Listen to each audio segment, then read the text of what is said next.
E aí, galegos e galegas, a paz de Jesus e o amor de Maria, estamos começando mais um Partilhando com Deus. Hoje é muito especial, mas muito especial, nós estamos começando uma série de vídeos no YouTube e é maravilhosa. Fica ligadinho que depois da vinheta a gente vai conversar um pouquinho. Valeu!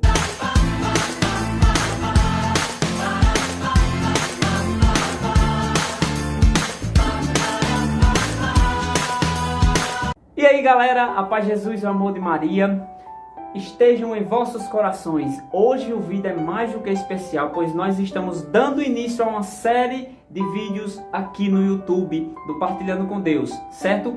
E esses vídeos vão falar sobre a Santa Missa. Nós vamos entender mais a estrutura da Santa Missa, algumas coisas relacionadas à Santa Missa, então você não pode ficar de fora.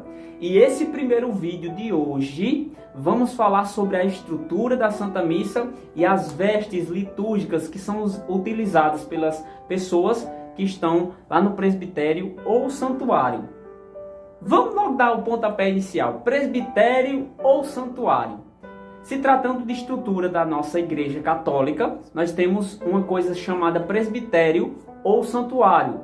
Não é comum a gente ver também o pessoal chamando de santuário, mas é bem belo saber que ali também pode ser chamado de santuário, porque tem pessoas que vão servir ao nosso Senhor Jesus Cristo e vão participar da Santa Ceia a este lugar de devoção e adoração ao Santíssimo Sacramento no altar. Então, o presbitério é aquele lugar onde todos que vão participar diretamente da imolação do Cordeiro estarão lá. Coroinhas, leitores, comentaristas, o padre, o presidente da celebração, seja padre, bispo ou papa. Então eles vão estar lá nesse presbitério, E no presbitério temos o altar. O que é o altar? O altar é aquela mesa que pode ser fixa ou móvel, onde vai acontecer o ritual eucarístico. Então todo o ritual eucarístico vai acontecer na mesa do altar, que nós chamamos da mesa da Santa Ceia, a mesa da imolação, a mesa onde o cordeiro vai ser imolado. Então, o altar é aquela mesa que fica no centro do presbitério, tá ok? O ambão é chamado de mesa da palavra. Então, essa mesa da palavra é onde vai ser lidos os textos litúrgicos do dia, Vai ser lido as leituras, geralmente vem no domingo, Vem uma leitura do Antigo Testamento e tem uma leitura, na segunda leitura, que é do Novo Testamento. E entre essas leituras tem também o Salmo Responsorial. Então é muito importante também o ambão, onde fica o livro sagrado, que nós vamos falar também sobre isso, sobre a liturgia da palavra. Então, onde fica o livro sagrado, o lecionário, o evangeliário, fica todos lá para serem proclamadas as leituras, do dia.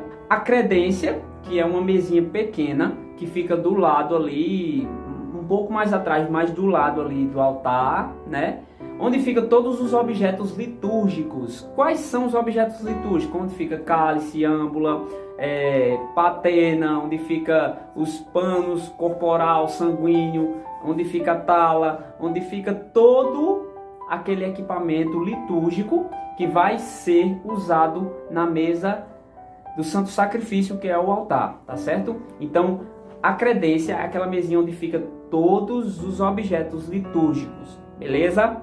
A nave da igreja. Muita gente vai pensar que é nave de ET alguma coisa, mas que fique bem claro, a nave da igreja nada mais é do que o local onde os fiéis sentam e participam da Santa Missa.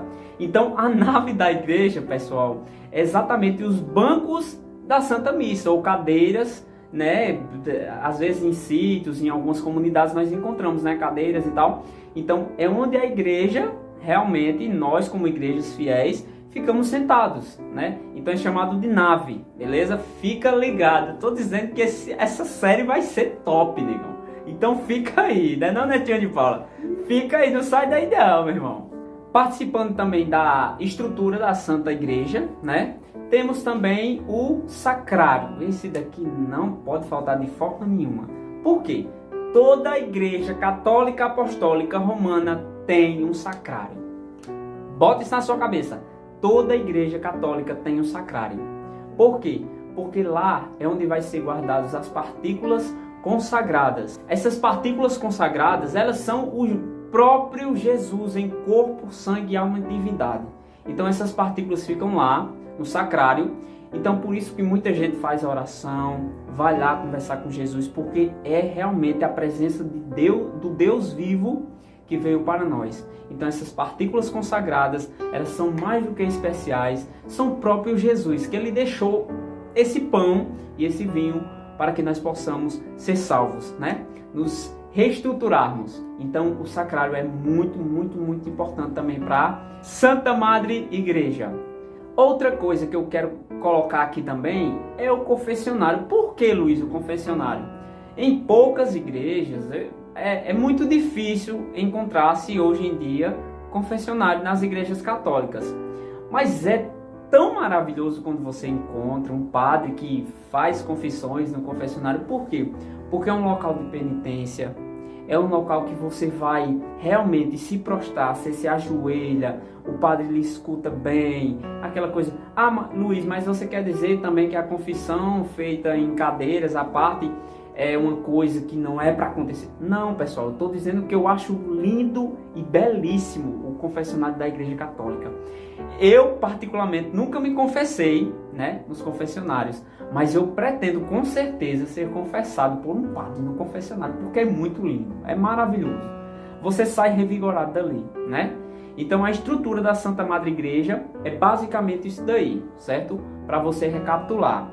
Temos o presbitério ou santuário, temos o altar, que é a mesa da Eucaristia, temos o ambão, que é a mesa da palavra, temos a credência, que é o lugar onde fica todos os objetos litúrgicos, temos o sacrário e temos a nave da igreja, certo? E em algumas igrejas o confessionário. Então a estrutura da nossa igreja católica é basicamente essa daí. Outro ponto que nós vamos falar neste vídeo também é sobre as vestes litúrgicas.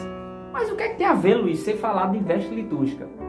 Tem tudo a ver, porque você, católico, às vezes não sabe porque o padre utiliza uma veste branca, né, por baixo da casula e com estola, não sabe muito menos o que significa a estola e a casula. Então você tem que saber disso também. Por que das vestes brancas?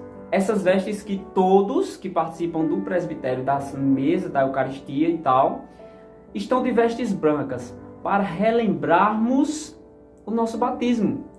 Foi ali onde tudo começou como católicos. Foi ali onde nós adentramos na Igreja Católica como filhos e filhas de Deus. Então essa veste branca, lembra do seu batizado? Que você estava de veste branca? Então, é exatamente por isso, para você recordar o seu batismo, para você relembrar esse momento tão especial, mesmo que você tenha sido pequeno, tal, estava de colo, mas é um momento importante para você olhar para aqueles que estão lá no altar e lembrar, olha só que coisa bonita, eles todos estão usando essas vestes brancas porque foram realmente batizados e são filhos e filhas de Deus. Então essas vestes brancas, está explicado o porquê, né? Vale salientar que o padre, ele utiliza uma veste branca que foi dado o nome de alva, é chamado de alva. A estola, o que é a estola? Provavelmente neste vídeo eu vou estar colocando imagens para vocês, certo? Provavelmente. Mas eu vou colocar para ficar mais fácil, né? Com certeza. A estola que o padre utiliza é aquele, podemos dizer, pedaço de pano que ele coloca sobre os ombros, né? Alguns padres, eles utilizam, às vezes quando vai para uma celebração curta, não quer colocar a casula, né? Aí às vezes colocam só a estola, entendeu? Que é exatamente aquele pano que vai sobre os ombros, que fica jogado aqui sobre o peito, certo? O que significa a estola? A estola significa nada mais do que o jugo suave do Senhor e a autoridade espiritual que o padre tem. O padre, o bispo e o nosso Santo Padre, o Papa. Então, essa estola representa o jugo suave do Senhor e a autoridade espiritual que o padre tem. Então, por isso que às vezes em exorcismos e tal, a gente vê os padres utilizando a estola. Porque ele tem sim essa autoridade espiritual sobre o demônio, sobre os principados e potestades. Então, É muito forte isso daí, minha gente, é muito forte. Tem outra coisa também que o padre utiliza, que é a casula. A casula, o que é casula? A casula ela mais ou menos se assemelha, eu acho que uma capa, alguma coisa, né? Que né, Netinho, né? Se assemelha um pouquinho. É colocado no padre, da cor do templo litúrgico. Nós vamos falar posteriormente em vídeos Em vídeos posteriores nós vamos falar sobre isso, os templos litúrgicos, as cores e tal. Então ele coloca essa casula, né? Tem a túnica branca, a estola e depois a casula, que é aquele pano bem grande que vai até o braço aqui mais ou menos, certo? Até o punho, e pega essa parte da frente todinha do padre e as costas também. Ele fica revestido com a cor do templo litúrgico, seja verde, branco, vermelho ou roxo, né? Em algumas ocasiões preto ou rosa, mas isso aí é muito raro a gente encontrar, certo? Mas essa casula, o que significa essa casula? Representa o jugo suave da cruz e o amor de Deus representado no santo sacrifício. Muitas das casulas, né, ela vem com a cruz. Eu não sei se vocês puderam já reparar isso daí. Então representa esse santo sacrifício. Nós devemos recordar desse sacrifício de amor e de bondade que Deus teve para com cada um de nós. Nos salvou através do seu único filho. Então nós temos que sim, tem que ter aquela coisa que fica estampada na nossa cara. A cruz não é sinal de morte ou alguma coisa do tipo, não. A cruz é sinal de amor. A cruz é sinal de amor. Em relação às vestes litúrgicas, né? Essa daqui é a que naturalmente nós vamos encontrar. Qualquer padre ele utiliza. Os bispos e papas, né, já tem podemos se dizer, uma coisinha a mais, que é chamado de solidel, que podemos se dizer um pedacinho de pano que fica aqui, né? Tem a mitra também, que é aquele negócio pontiagudo, um chapéuzão bem grandão, certo? Então nós temos também essas vestes litúrgicas que os bispos, né, cardeais e o Santo Padre, o Papa, utiliza. Não vamos adentrar aqui para não ficar tão extenso o vídeo, beleza, pessoal? Esse vídeo nós falamos sobre a estrutura da igreja e falamos sobre as vestes litúrgicas. Então fica ligadinho que a nossa série de vídeos está começando sobre a Santa Missa e nós vamos entender desde a estrutura até os templos litúrgicos e tudo um pouquinho mais, certo? Então fica ligadinho, não sai daí, compartilha esse vídeo, divulga pra galera, beleza? É o primeiro de muitos, com a graça de Deus. Fiquem todos com Deus e a Santíssima Virgem Maria. Valeu!